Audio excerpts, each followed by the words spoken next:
Muy buenas noches, bienvenido una vez más a nuestra mesa de análisis hoy martes 4 de marzo.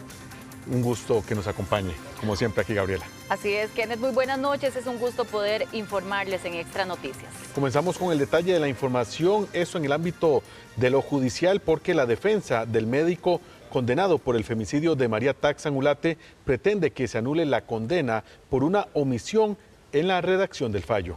Y es que los abogados de la familia y la fiscalía insisten en que la condena de 35 años debe mantenerse. Cristian Fallas nos tiene el detalle de esta información.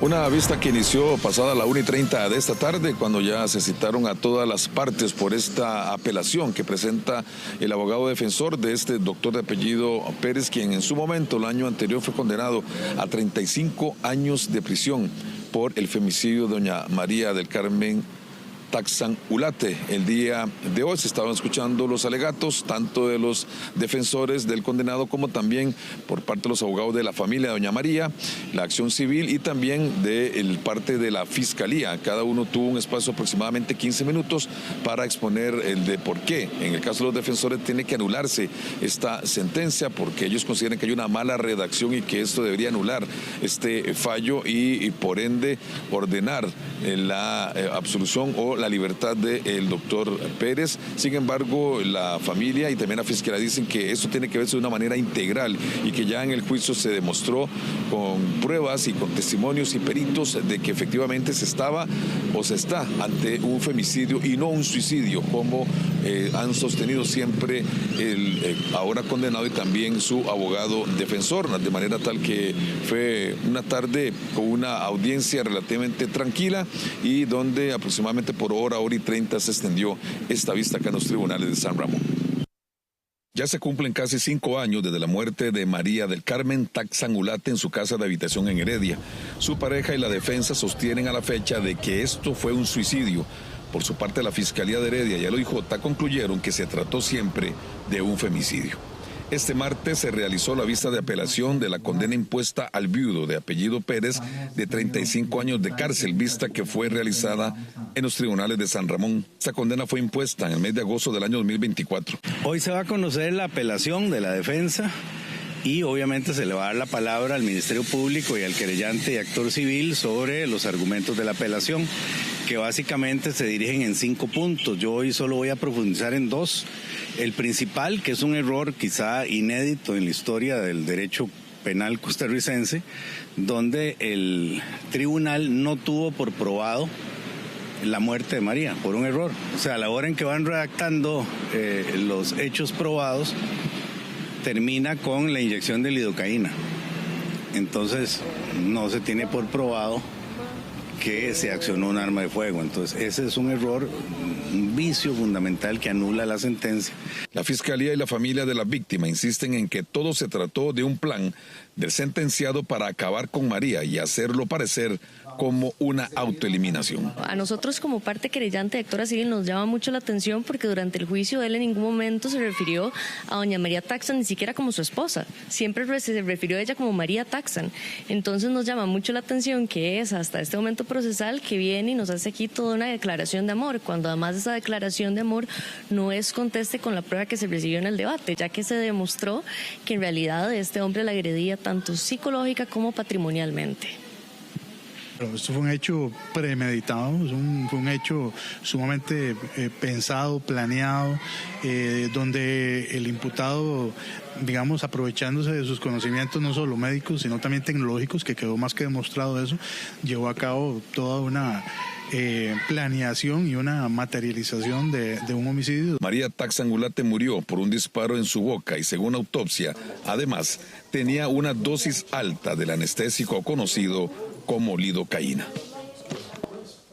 Solamente para finalizar, contarles que parte de los familiares del condenado se hicieron presentes acá en la sala de juicios, acá en los tribunales de San Ramón, y el tribunal indicó a las partes que ya una vez que se escucharon los alegatos de todos ellos, se va a dar este fallo de manera escrita, así que en los próximos días les van a comunicar si esta condena de 35 años de prisión por el asesinato de doña María Taxan Ulate se mantiene o cuál va a ser la decisión de este tribunal tribunal de apelación acá en estos tribunales alajuelenses. De momento, la información que les tenemos acá desde San Ramón, el informe de Cristian Fallas Vidal, Extra Noticias. Muchas gracias, Cristian, por esta información.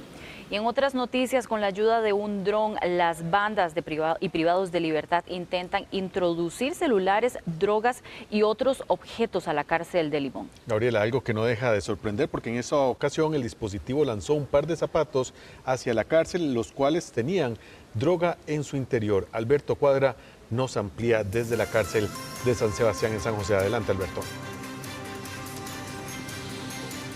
Es parte con lo que tienen que luchar muchas de las autoridades del Ministerio de Justicia, también todos los policías penitenciarios, porque lo que es la tecnología ha llegado para llevarles más bien dolores de cabeza a muchos de estos oficiales. Y es que recordemos que en estos lugares, a pesar de que hay un perímetro, a pesar de que están las vigilancias constantes, hay también algunos guardias que hacen una ruta alrededor de este perímetro y también torres.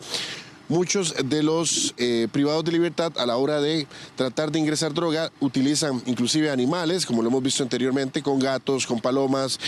Ahora también es muy utilizado lo que serían los drones. Y es por eso que pues, el Ministerio de Justicia está emitiendo esta información de que están localizando pues, al menos 2 drones en los últimos días que han tratado de ingresar droga en el sector de la cárcel de Limón. Veamos la siguiente información. Preocupa sobre todo la cantidad de este tipo de estupefacientes que están tratando de ingresar, ya sea por los lugares normales de revisión o mediante estos dispositivos. Veamos. Autoridades penitenciarias frustraron un intento de contrabando en la cárcel de Limón, donde delincuentes utilizaron un dron para hacer llegar a privados de libertad celulares, drogas y otros artículos ocultos dentro de un par de zapatos tipo tenis. Este método de ingreso de objetos prohibidos fue detectado en varias ocasiones por los cuerpos de seguridad, quienes han intensificado la vigilancia en los centros penales para evitar ese tipo de acciones. Como parte de las recientes intervenciones en los centros penitenciarios del país, se reportaron los siguientes decomisos: 30 chips, 21 celulares, 26 dispositivos electrónicos y 150 armas blancas, además de 5 personas remitidas a la Fiscalía por intentar ingresar artículos prohibidos. En el costado norte, el cual colinda con una finca aledaña, un total de 2 millones de colones, 2.238 gramos de aparente droga, dentro de esos aparente marihuana, aparente crack, de igual manera aparente cocaína, 118 pastillas, de los cuales no se tiene su composición química, 6 teléfonos celulares, 3 vaporizadores con aceite de aparente cannabis. Las autoridades continúan reforzando los controles y las estrategias para impedir el ingreso de los objetos ilícitos a los centros penitenciarios y garantizar la seguridad en los recintos carcelarios.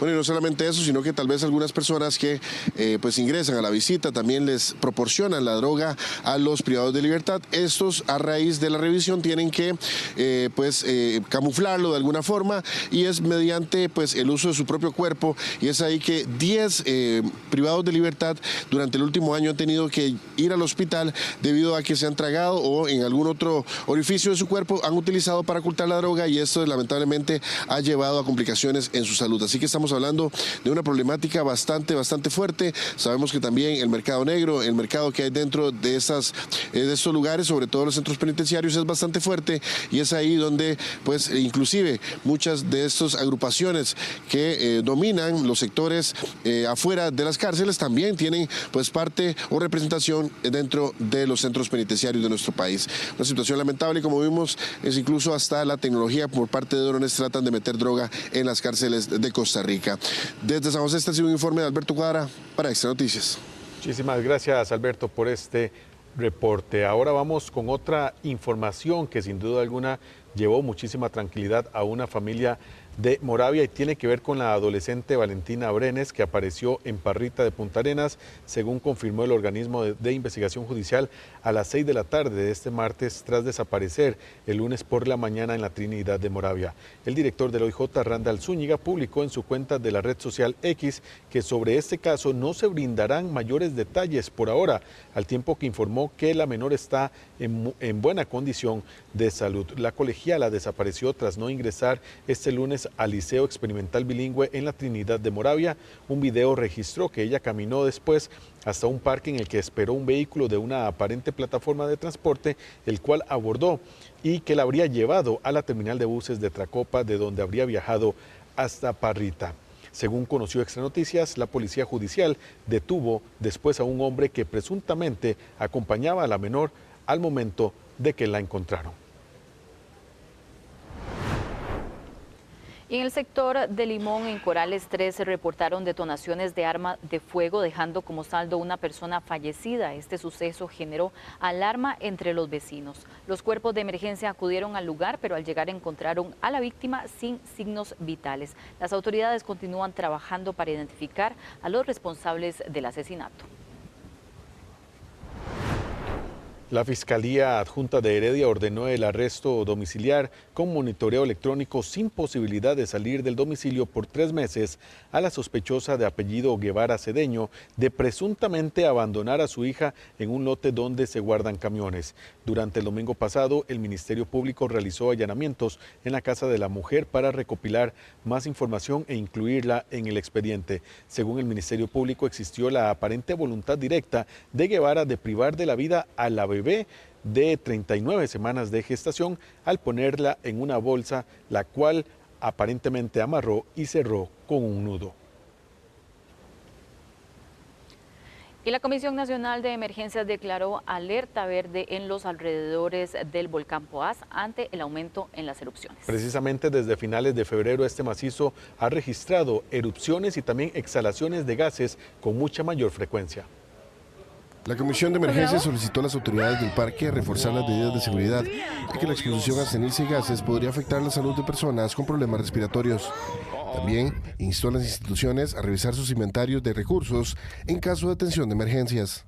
Hemos decidido declarar alerta verde dentro del Parque Nacional Volcán Poás.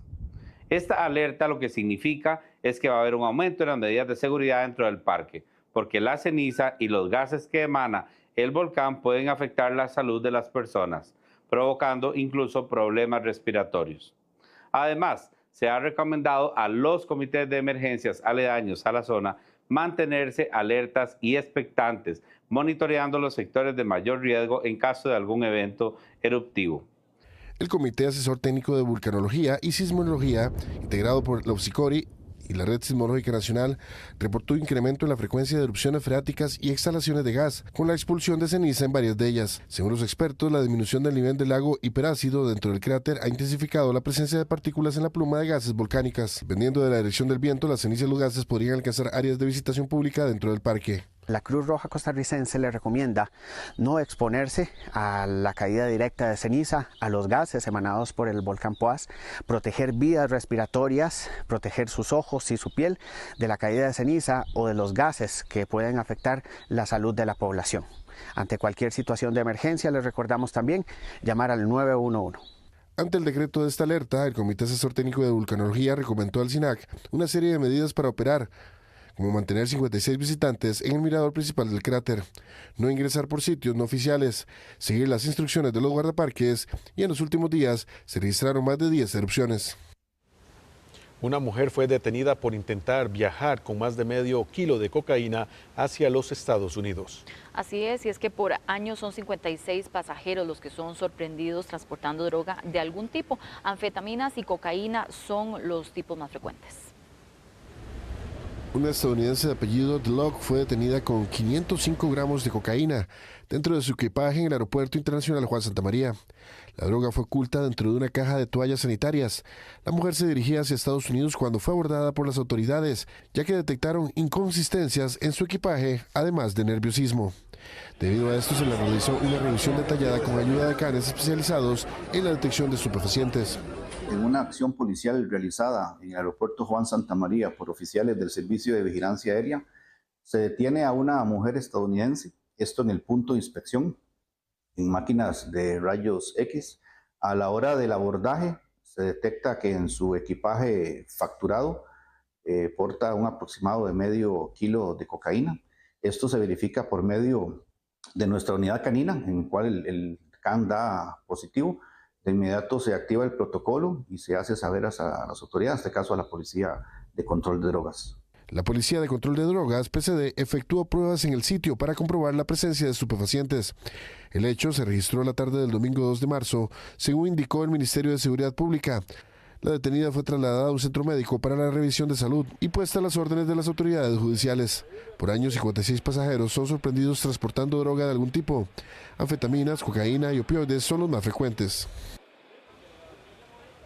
Y ahora veremos el detalle de una situación que ocurrió en Naranjo, cantón de Alajuela, donde, como lo vemos en estas imágenes, un conductor de moto notó que su vehículo estaba sobrecalentando hasta que prácticamente explota.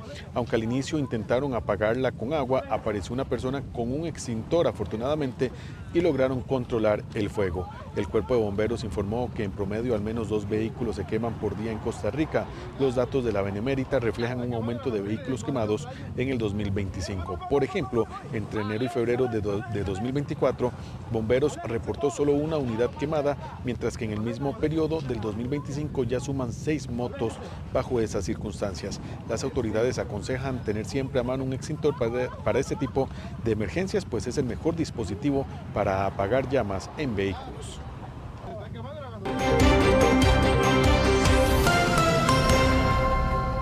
Y hoy se conmemora el Día Mundial de la Obesidad, una fecha clave para reflexionar sobre los efectos de esta condición en la salud pública. En Costa Rica, la obesidad está catalogada como una enfermedad crónica, pues 34 de cada 100 adultos la padecen. El 34% de los adultos costarricenses vive con obesidad, mientras que el 31,7% de los niños y adolescentes entre 5 y 19 años presentan sobrepeso u obesidad, esto según las cifras del Ministerio de Salud. La obesidad y el aumento de peso en las personas puede impactar la salud médica o metabólica, la salud física, la salud funcional y de movimiento y también la salud emocional o psicológica. De tal manera que el aumento de peso puede afectarnos tanto en generarnos enfermedades físicas, enfermedades psicológicas y mentales y también limitaciones funcionales que afectan nuestra calidad de vida y nuestra movilidad diaria. A nivel de expectativa de vida podemos decir, por ejemplo, que la obesidad puede reducir de 1 a 10 años la expectativa de vida de una persona. Expertos instan a reforzar campañas de educación nutricional y fomentar hábitos saludables desde la infancia.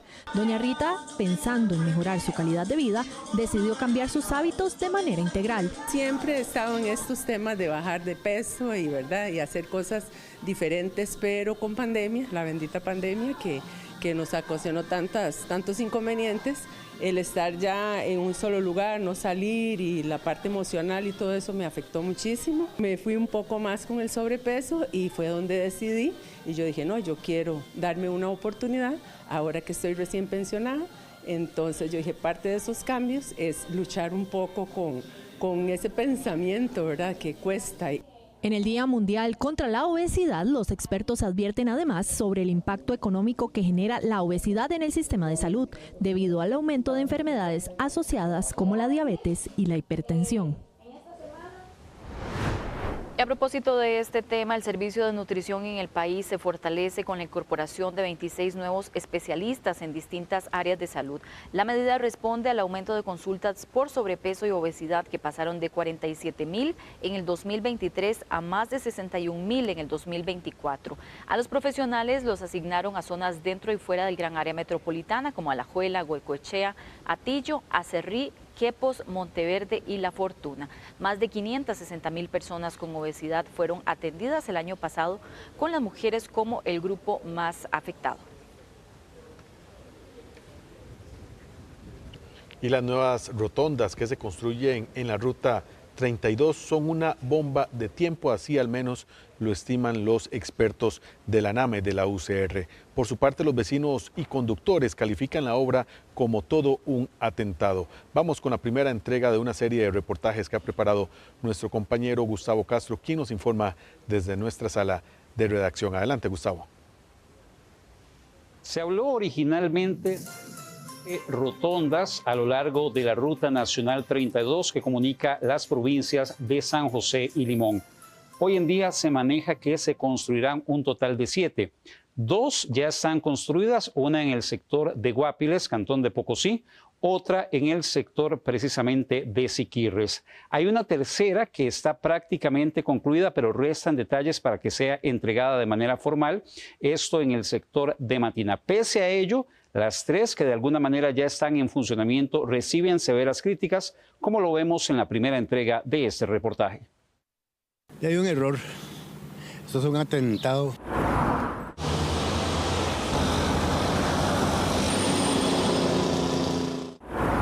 Una alta peligrosidad, un riesgo muy alto a que se den accidentes.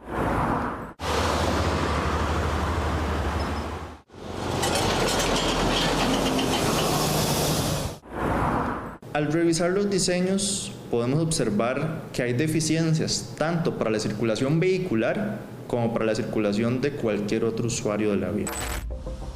En 2023, el gobierno determinó no hacer pasos elevados en Ruta 32. La razón, falta de recursos.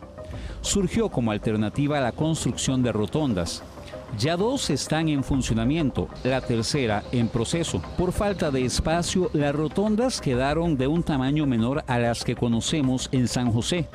Y ahí empieza una serie de problemas que advirtió la NAME desde antes que se pusiera en marcha la obra. Esta es la primera, ubicada en la Unión de Pocosí, donde los traileros tienen problemas al utilizarla. Son muy incómodos para ingresar, no están terminadas, hacen falta ellas, entonces a raíz de eso es problemático ingresar o salir de algún lado. Acá lo vemos, 2 trailers, uno por sentido, ingresan rápido sin realizar el seda a la rotonda. Vemos en detalle el que va de izquierda a derecha entra pasando por el espaldón, pasa directo al carril interno e invade por momentos el externo, usa el espaldón de nuevo y se incorpora al carril externo. Acá ingresan 2 trailers, uno arriba, otro abajo. Ninguno hace el seda y utilizan mal los carriles.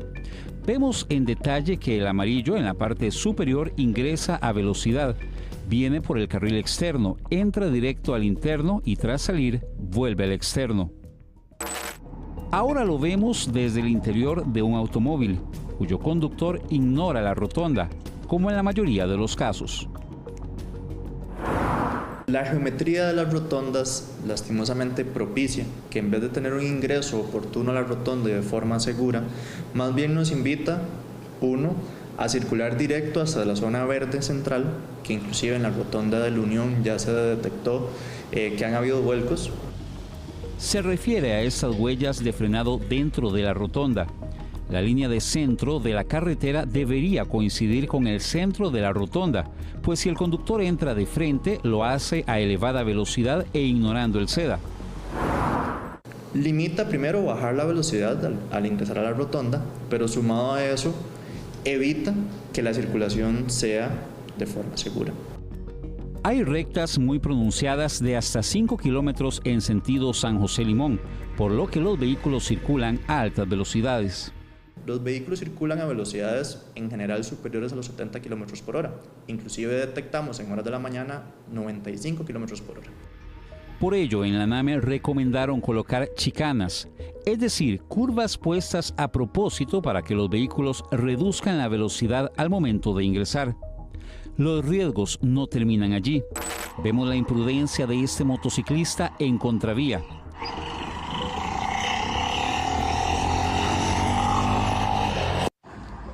Algo que también hizo este pick-up.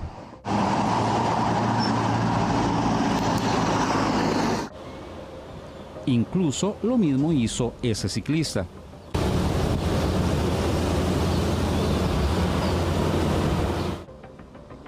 Y si hablamos de los peatones, arriesgan su vida, pues el puente peatonal no está terminado.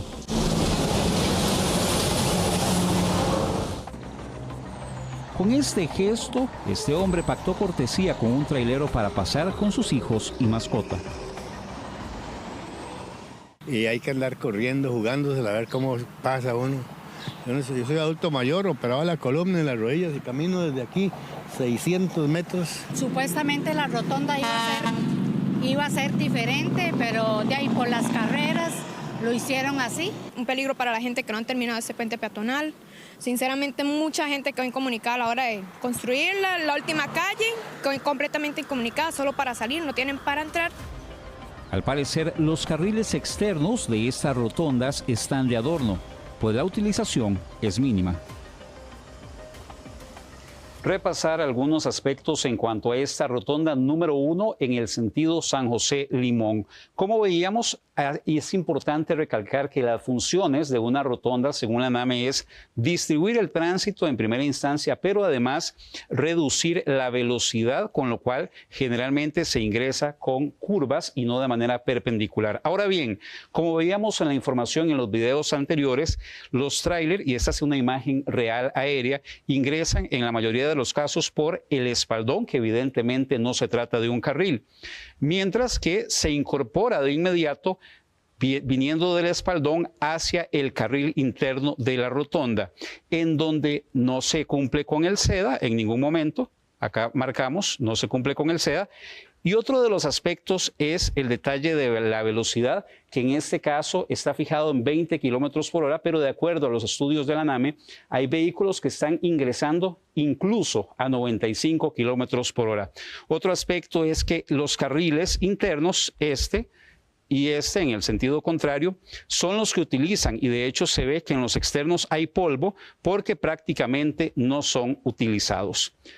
¿Cuáles son las situaciones riesgosas en las rotondas ya establecidas en Siquirres y en Matina? Y además, ¿cuáles son también las respuestas y explicaciones de CONAVI en cuanto a estos riesgos alertados por la NAME y también por la población? Lo veremos este miércoles y jueves en las futuras entregas. Un informe de Gustavo Castro para Extra Noticias. Por supuesto que estaremos más que pendientes de esa segunda entrega, Gustavo. Muchísimas gracias. Y en otras informaciones, en una nueva comparecencia ante los diputados, la Contralora General de la República dijo que ya es tiempo de que la ley Jaguar sea archivada de manera definitiva.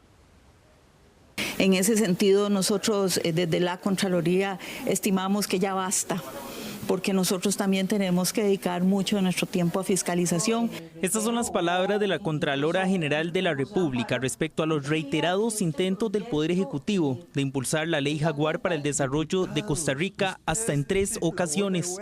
Carece de interés, no es innovador y fue archivado por el Tribunal Supremo de Elecciones. Creemos que ya este proyecto de ley debe ser archivado de una buena vez por todas. Los diputados consideran que sí deben darse algunas reformas en materia de agilizar trámites cuando se quieren hacer, por ejemplo, carreteras u otras obras públicas. Ya el año pasado aprobamos el Sistema Nacional de Inversión Pública, el SNIP, que está en ese proceso de implementación, que lo que establece cuál es la ruta a seguir en obra de infraestructura para poder determinar la viabilidad. La Sala Cuarta había encontrado vicios de inconstitucionalidad a los proyectos de ley Jaguar presentados por el presidente de la República para reformar la ley orgánica de la Contraloría.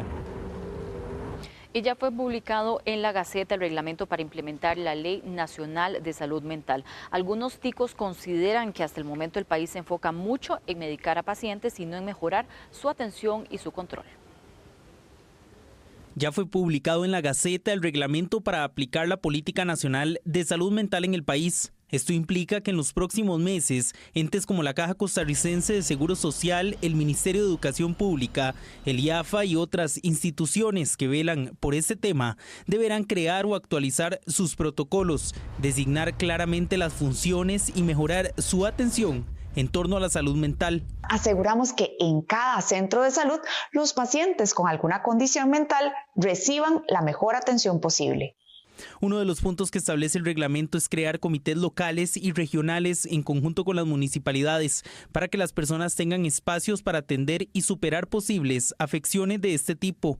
Una situación que muchas personas consideran es lo que falta para atender la salud mental en Costa Rica. Que yo soy paciente psiquiátrico, que en muchos casos está dirigida a medicamentos, a tomarse las pastillas y en eso se queda. No hay atención psicológica en muchos de los casos o hay pocas citas para tener atención psicológica en la Caja Costarricense de Seguro Social. También pasa, por ejemplo, yo ahorita tengo cita para ver al psiquiatra en mi zona de salud, yo soy de Pocosí y tengo cita hasta 2026.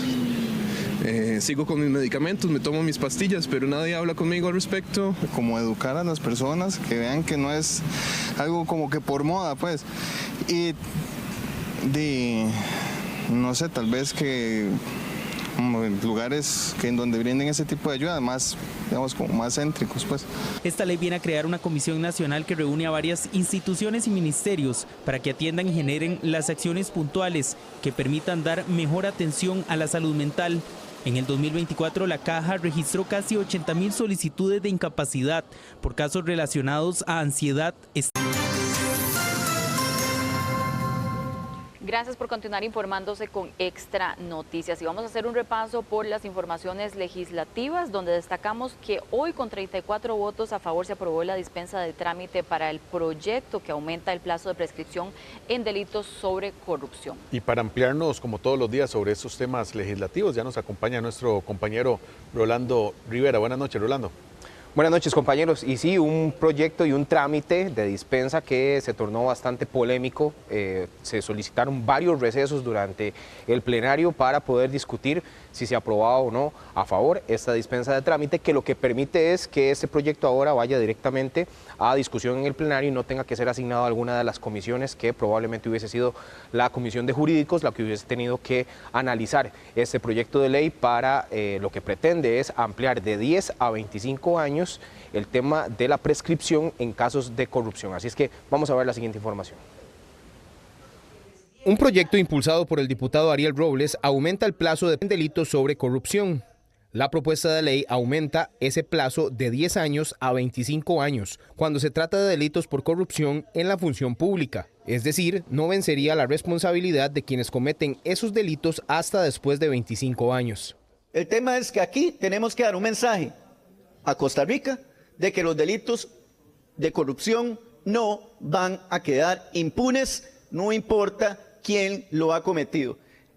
Supongo que ahora el gobierno va a decir que también está con la misma tesis de que avancemos con el proyecto de Nueva República. No tenemos ningún problema. Hoy mismo, si se comprometen ustedes, metámoslo y lo votamos en primer debate, a ver si ese es el tema.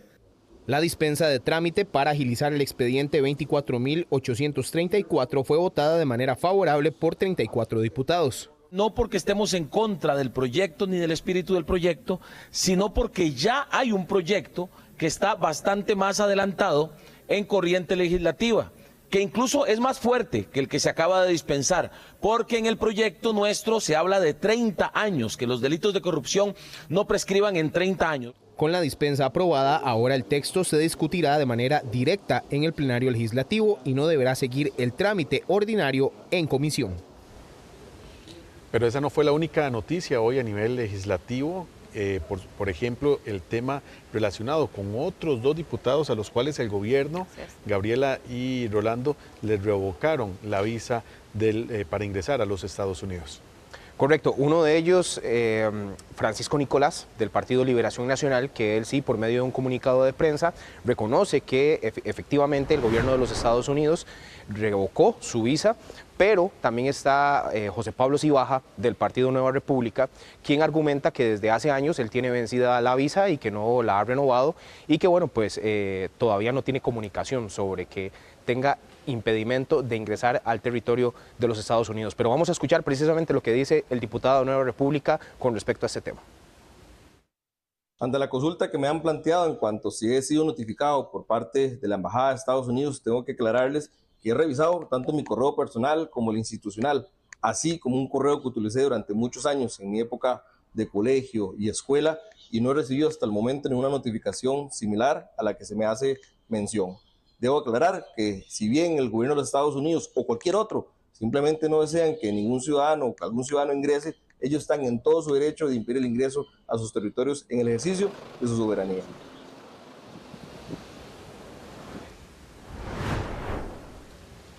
Bueno, Rolando, y además a un año de las elecciones, ¿cuál es el clima político? Hay un estudio bastante interesante que señala que no existe un liderazgo de oposición, ¿verdad? Le falta fuerza a esto, pero ¿cuáles son las reacciones que tenemos en la Asamblea Legislativa al respecto?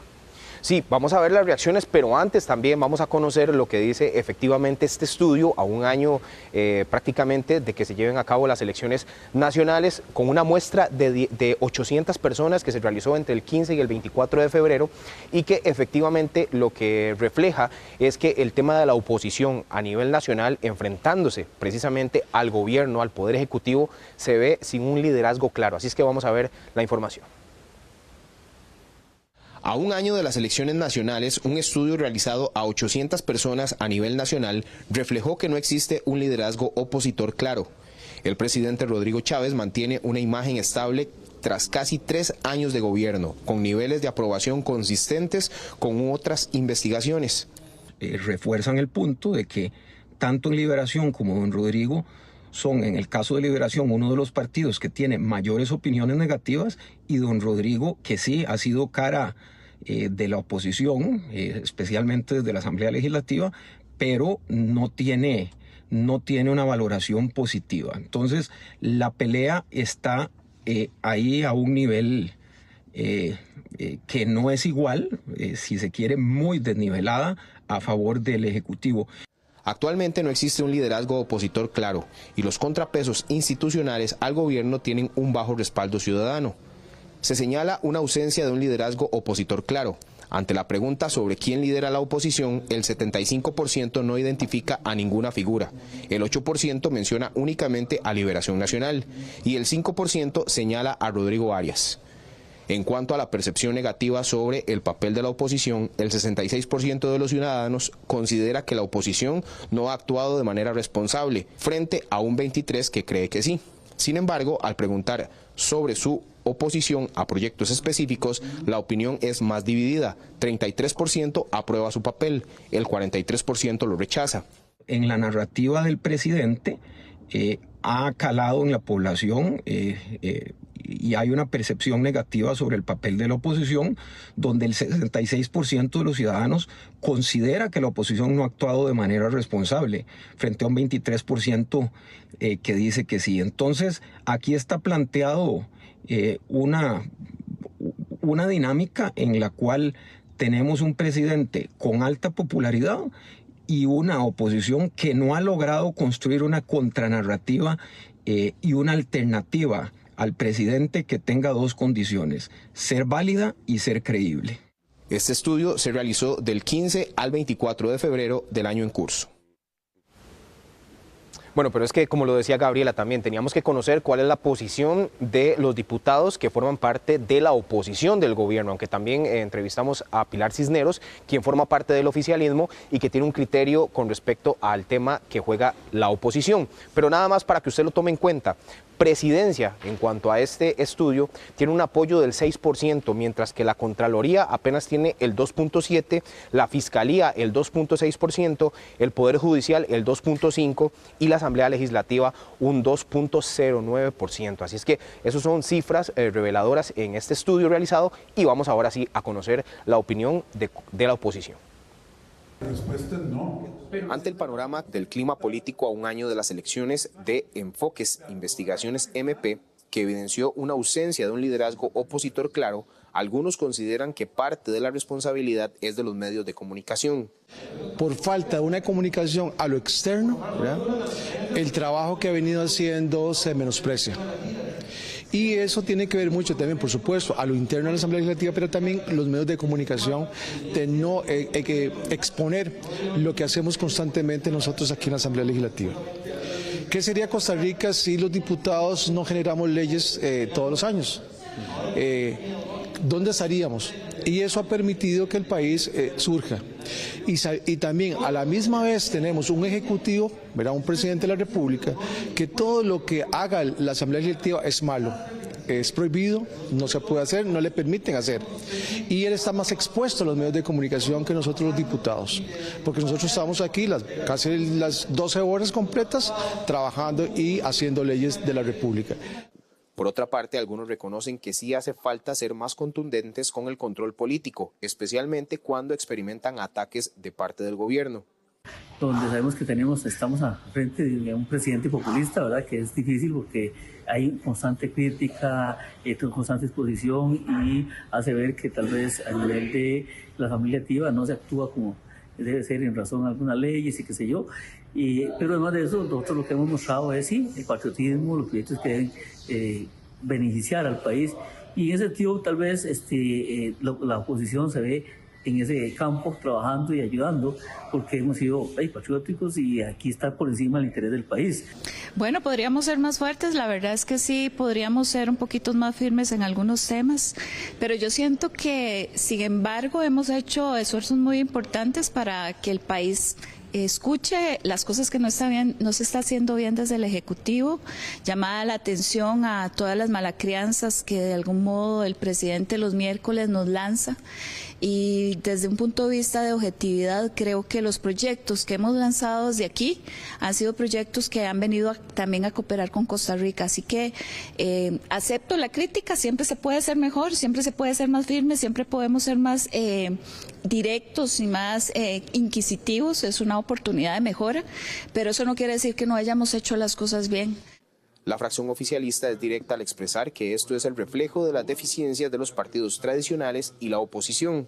Este gobierno ha hecho un enorme esfuerzo en esos 3 años, y no con palabras vacías, sino con obras. Cada vez que Rodrigo Chávez va a una comunidad, inaugura puentes, escuelas, CEBAIS, etcétera, etcétera. Usted puede engañar por un tiempo a la gente ofreciéndole promesas vacías, pero a la hora de la verdad, si usted no le da las obras y si usted no cumple lo que promete, la gente se va. Y ese es el desgaste natural que han tenido los gobiernos anteriores. Mientras el presidente mantiene niveles estables de respaldo, las instituciones que han estado en conflicto con el Ejecutivo muestran calificaciones muy bajas en el índice de apoyo institucional. Presidencia cuenta con un 6,19%, la Contraloría con un apoyo del 2,71%, la Fiscalía un 2,62%, el Poder Judicial 2,55% y la Asamblea Legislativa un 2,09%.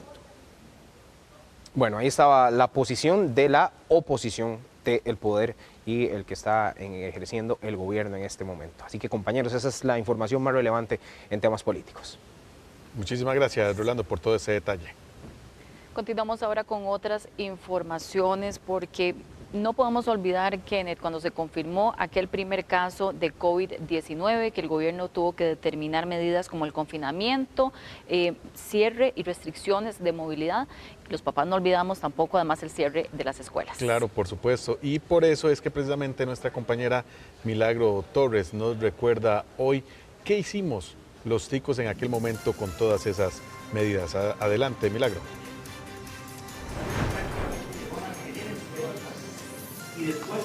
¿Sigue usando usted mascarilla? Pues esta es una, podemos decir que herencia de la pandemia. Así como, vamos a ver esta información, bueno, precisamente la mascarilla, también el lavado de manos. ¿Recuerdan ustedes que nos enviaron a lavarnos las manos cantando cumpleaños feliz? Ese era el tiempo adecuado para el lavado de manos. También el distanciamiento, 1,5 metros, teníamos que tomar distancia, y también la vacunación.